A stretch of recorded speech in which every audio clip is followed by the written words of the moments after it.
সম্মানিত দর্শক, আওয়ামী লীগের নেতাকর্মীদের কারামুক্তিতে আর কোনো বাধাই রইল না। আলোচনার শুরুতে আপনাদেরকে যে মুক্তিটি আমি শোনালাম, দেখেন আমার কাছে সেরকমই মনে হয়েছে। আমি এটা বলতেছি না যে এখন থেকে অনর্গলভাবে জামিন হবে আর কারামুক্ত হবে, আমি সেই কথা বলতেছি না। কিন্তু এই যে কারামুক্তিতে একটা বাধা ছিল, যেমন ধরেন একজন ব্যক্তি, তিনি আওয়ামী লীগের নেতা কর্মী সমর্থক অথবা একজন সাধারণ মানুষ, কিন্তু আওয়ামী লীগের কোনো এক কমিটিতে কোনো এক সদস্যের পদ তাকে দিয়ে তাকে কারাগারে তুলে দেওয়া হয়েছে। এখন তার জামিন হইলো, জামিন হইলে তিনি বের হয়েছেন, বের হয়ে কারা ফটক অতিক্রম করার আগেই তাকে সোনা অ্যারেস্টে দেখানো হয়েছে, আবার ভেতরে ঢুকে দেওয়া হয়েছে। আবার এই ধরনের ঘটনা ঘটছে যে জামিন হয়েছে, কারা কর্তৃপক্ষের কাছে জামিনের কাগজপাতি গেছে, এখন তাকে মুক্তি দিতে হবে। কি হয়েছে? তখন সোনার দেখে আর একটা অজ্ঞাতনামা মামলায় তাকে আবার অ্যারেস্টে দেখে আবার কারাগারে রেখে দেওয়া হলো। এরকম ঘটনা কিন্তু অনেকবার ঘটছে এবং ঘটতেছে, যেটা আমরা একেবারে প্রত্যক্ষদর্শী। কারাগারে ছিলেন, বের হয়েছেন, জামিনে মুক্ত, তাদের মুখ থেকে আমরা একাধিক শুনছি। এখন আমি আপনাদেরকে যে নিউজটা জানাবো, আমিও প্রকৃতপক্ষে এই নিউজটা জানার পরে আমার কাছে ওইটাই মনে হয়েছে যে এখন থেকে আওয়ামী লীগের নেতাকর্মীদের কারামুক্তিতে আর ওই বাধাটা রইল না যে সোন অ্যারেস্ট বা কারা ফটকে এসে আবার তাকে গ্রেপ্তার হতে হবে, আবার ভিতরে যেতে হবে। এই ধরনের ঘটনা হয়তো বা ঘটবে না। কেউ কেউ আবার বলতেছে যে এটা যেহেতু তিনি প্রকাশ্যে বলছেন লোক দেখানোর জন্য এই কাজ হইতেছে, বাস্তবে প্রতিফলন হোক। অবশ্যই বাংলাদেশের প্রতিটা কাজই কিন্তু এরকম সন্দেহ থাকে, আমরা সন্দেহ করি যেটার বাস্তবে প্রতিফলন, মানে আপনি বলতেছেন সেইটা বাস্তবায়ন যখন আমরা হতে দেখি তখন বলি যে হ্যাঁ ঠিক আছে, আমরা তখনই সাধুবাদ জানাবো যখন এটা বাস্তবায়ন হতে দেখবো আমরা। তার আগে নিউজটা আপনাদেরকে জানি, কিন্তু আমরা তো বুকে আশা রাখতেই পারি যেহেতু একেবারে ঘুটঘুটে অন্ধকার থেকে ঝাপসা আলোতে এসে পৌঁছাইছে।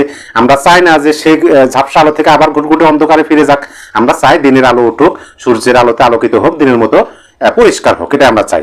দেখেন গত 24শে ফেব্রুয়ারি রাজশাহী রেঞ্জের ডিআইজি মোহাম্মদ শাহজাহান একটি বিশেষ নির্দেশনা দিয়েছিল, সেটা আপনারা হয়তো বা জানেন, জারি করেছিলেন। সেখানে বলা হয় কার্যক্রম নিষিদ্ধ ও ফ্যাসিস্ট সংগঠনের যেসব নেতাকর্মী জামিনে মুক্তি পেয়ে দলকে শক্তিশালী করা, সংগঠিত করা বা মাঠ পর্যায়ে সক্রিয় হওয়ার ক্ষমতা রাখেন, তাদের জামিনের পর অন্য মামলায় গ্রেপ্তার দেখানো বা সোন অ্যারেস্ট যেন করা হয়। তবে যারা এসব বৈশিষ্ট্যের অধিকারী নন তাদের ক্ষেত্রে আপাতত এমন ব্যবস্থা নেওয়ার প্রয়োজন নেই বলে নির্দেশনায় উল্লেখ করা হয়। মানে ওই যে মোহাম্মদ শাহজাহান ডিআইজি, তিনি 24শে ফেব্রুয়ারি রাজশাহী রেঞ্জে লিখিতভাবে এটা দিছিলেন যে যারা বের হলে মিছিল করতে পারেন, মিটিং করতে পারেন, রাজনৈতিক কর্মসূচি করতে পারেন। এটা তার পক্ষ থেকে অবশ্য তিনি যুক্তি উপস্থাপন করতে পারবেন।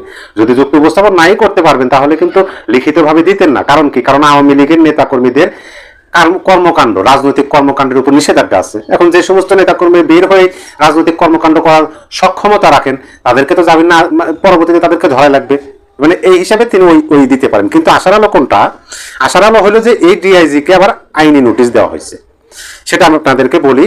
16 মার্চ 2026 অর্থাৎ গতকাল সন্ধ্যার দিকে এই নিউজটা হয়েছে, সন্ধ্যা 7:35। শিরোনাম হলো জামিন হলে আওয়ামী লীগ নেতাদের গ্রেপ্তারের নির্দেশনা দেওয়া সেই ডিআইজি কে নোটিশ, তাকে আইনি নোটিশ দেওয়া হয়েছে এবং একটু কড়া ভাষায় বলা হয়েছে। আমি একটু আপনাদের পড়ে শোনাই। কার্যক্রম নিষিদ্ধ আওয়ামী লীগের নেতাকর্মীরা জামিনে মুক্তি পেলেই অন্য মামলায় গ্রেপ্তার দেখানোর নির্দেশ দেওয়া রাজশাহী রেঞ্জের ডিআইজি মোহাম্মদ শাহজাহানকে আইনি নোটিশ পাঠানো হয়েছে। সোমবার 16 মার্চ আইন ও সালিশ কেন্দ্রের আশক পক্ষে আইনজীবী সৈয়দা নাসরিন ও শাহিনুজ্জামান এই নোটিশ পাঠান। দেখেন নোটিশে কি বলা হয়েছে। নোটিশে ডিআইজির নির্দেশনা প্রত্যাহারের দাবি জানানো হয়েছে। 7 দিনের মধ্যে এই বিষয়ে প্রয়োজনীয় ব্যবস্থা না নেওয়া হলে হাইকোর্টে রিট আবেদন করা হবে বলেও উল্লেখ করা হয়। মানে ওই নির্দেশনা 7 দিনের মধ্যে বাতিল করতে বলা হয়েছে। যদি তিনি সেটা না করেন তাহলে এটা আবার হাইকোর্টে যাবে, হাইকোর্টে গিয়ে রিট হবে। আমি একটু এরিয়াটুকু বলে দিই। এই নির্দেশনা রাজশাহী রেঞ্জের আওতাধীন রাজশাহী, চাঁপাইনবাবগঞ্জ, নওগাঁ, নাটোর, পাবনা, সিরাজগঞ্জ, বগুড়া ও জয়পুরহাট জেলার পুলিশ সুপারদের কাছে পাঠানো হয়েছিল। মানে একেবারে রাজশাহী বিভাগের মোটামুটি সব জায়গাতে এরকম হয়েছিল। কিন্তু এই যে নিউজটা আমি আপনাদেরকে জানালাম, আপনি বলুন তো এটা কি আশার আলো দেখায় না আমাদেরকে? আমি মনে করি যে এটা আশার আলোই দেখায়। কারণ এরকম ঘটনা তো ডক্টর ইউনূসের আমরা দেখি নাই, বরং খুশি হয়েছে। একটা চমৎকার, মানে একটা মজাদার বিষয় আপনাদেরকে বলি। এই যে মোহাম্মদ শাহজাহান রাজশাহী রেঞ্জের ডিআইজি, তিনি যে নির্দেশনাটি দিচ্ছেন, দেওয়ার পরে এইটা নিয়ে কিন্তু সেরকম ভাবে সমালোচনা তৈরি হয় নাই। একেবারে যে সমালোচনা হবে, প্রতিবাদ হবে, আপনি মূলধারা মিডিয়ার টকশোগুলোতে দেখেন বা সোশ্যাল মিডিয়াতে সেরকম প্রতিবাদ হয় নাই। এই জিনিসটা আমি খুব ভালোভাবে খেয়াল করছি। আমাদের মতো 2-1 লোক হয়তো বা এটা নিয়ে কথা বলছিলেন যে এরকম কেন হলো, এটা তো আইন বহির্ভূত হলো, যে আদালত একজনকে জামিন দিল আর আপনি তাকে সন্দেহ করতেছেন। আপনার মনের মধ্যে একটা সন্দেহ উঠলো যে এই ব্যক্তিটা যদি জামিনে মুক্তি পায় তাহলে রাজনৈতিক কর্মসূচি করতে পারে। এই সন্দেহ ইয়াতে আপনি একজন জামিনপ্রাপ্ত আসামিকে আবার কারাগারে ঢুকে দিবেন অন্য